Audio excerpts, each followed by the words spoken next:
Hi there, I'm Ben Delder, and I'm here to tell you about the Westing game, the world's #1 paperweight coaster, conversational piece, pillow, knife, fork, and spoon. Also, there's this dumb story inside of it, in case anyone's interested in books nowadays. The Westing Game by Ellen Raskin. When millionaire Samuel Westing dies, 16 heirs are invited to Sunset Towers for the reading of his will. He claims his life was taken by one of them. And so in the will, he sets up a game. The heirs are split into groups of 2, and they're each given some clues. Hey, that sort of rhymes. If they find the murderer, they'll win the Westing Game. Or so it seems. You wanna know the real special thing about this product? It's definitely the author's choices on how to develop and relate elements of a story or drama, e.g., where a story is set, how the action is ordered, and how the characters are introduced and developed. So let's talk about just that. Whoa! Sunset Towers, the place where the heirs are invited to stay at. It's the first thing set up in the book, but despite the name, it faces away from the sunset and has no towers. Now that's what I call some situational irony.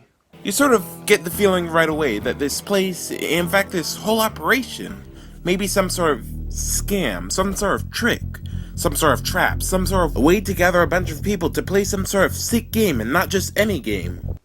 A Westing game. Buy now, only $9.99. Speaking of Westing, the Westing house is set up as some sort of haunted house. And why wouldn't it? It does contain the actual corpse of actual Samuel Westing, actually. Strangely though, when one of the characters gathers her strength to walk in, mostly because of a bet, the corpse isn't rotting on the floor, but instead it's tucked into the bed. It really makes you think, something very fishy does happen to be going on around here. But I'm not done yet. The action in this thing is ordered solidly. Why would you ever settle for anything less? No, seriously, why would you? Buy the Westing game, it's the perfect product. The story follows a classic mystery story structure. The characters and locations are set up ahead of time, and then the will is read and the game starts. It starts out simple, but as new information gets revealed, it gets more complex. Complete with the climax following action and Where Are They Now chapter. You could actually solve the mystery in this story before the characters do. You may even be able to solve the second mystery. Oh wait, did I mention there's a second mystery? Yes, there is in fact a second mystery. Another layer of depth beyond who killed the Westing guy. Yes sir, if this thing doesn't put you on edge the entire time reading it, then I'll, eat this.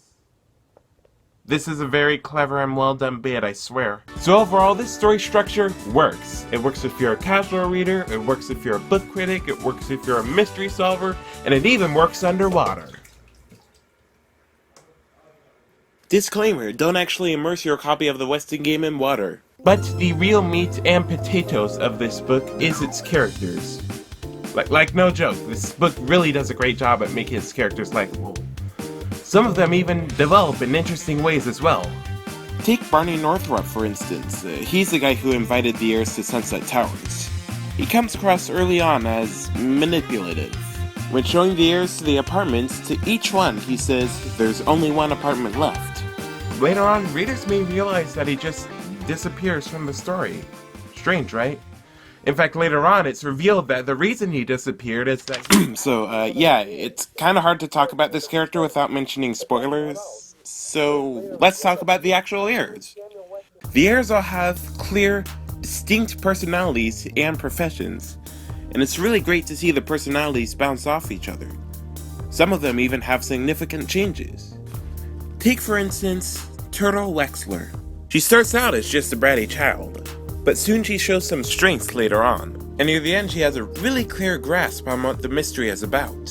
And one more thing, in the beginning of the book, when talking about the heirs, it says that one was a bookie, one was a burglar, one was a bomber, and one was a mistake.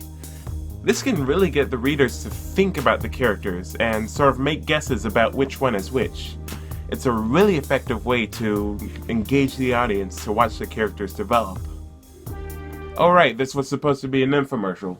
Order the Westing game by Alan Raskin right now for only $9.99, and if you do it quick, you'll receive another copy of the Westing game. So if you finish this copy of the Westing game, you can pick right back up with the other one.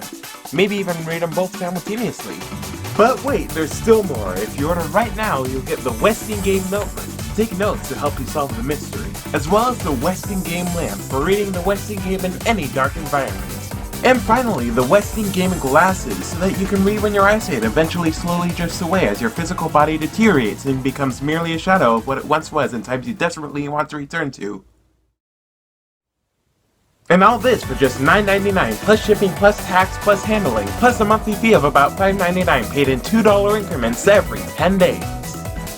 Here's how to order. To order your very own copy of the Westing game by Alan Raskin, just take the effort to walk to the bookstore, you lazy.